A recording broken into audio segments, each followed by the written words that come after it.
My name's Ana Carolina Pereira. I am a VR and game developer, technical artist, and character artist. Currently work as a professor in both the VR and game art majors here at Ringling College of Art Design.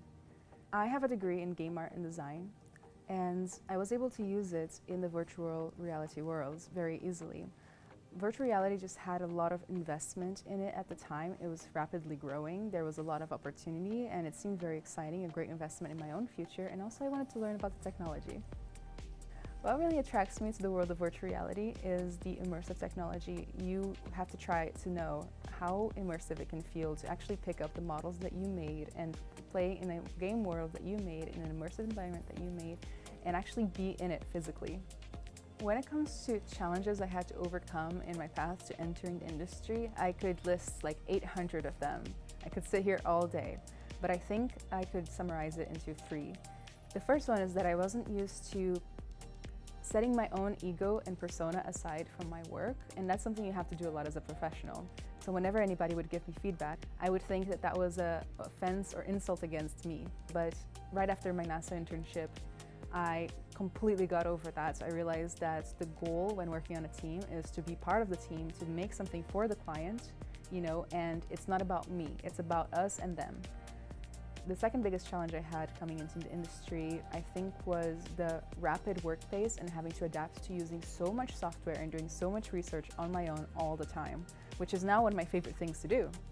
The last challenge I had was, since I was an international student and I was here on an international student visa, I was really worried that I wasn't going to be able to get a job fast enough in order to qualify to stay.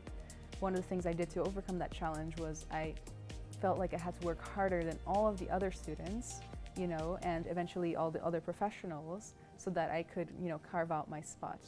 Nowadays, I realized that I overdid it a little bit too much. I overshot. And once I started taking it a little bit easier on myself, I found out that I was able to actually accomplish more and get more benefits and more rewards with less effort. When it comes to advice I would give my younger self is that you are so much more than your work. It's not okay to get stuck in this loop of thinking that all you have to do is work, work, work, and if you didn't do like 8 hours or more of work that day, then it was a useless day. It's okay to take time off. It's okay to go visit my family, go home, go to Brazil, go to the movies and not feel guilty. And that's something that a lot of my students and mentees actually struggle with. In the past, I've had days when I've tried to take time off where I felt extremely guilty about it, and I had to remind myself that I'm so much bigger than this, and for me, it helps to think about my family. Sometimes I even go on their social medias, and I see what they're up to, because they have a great balance.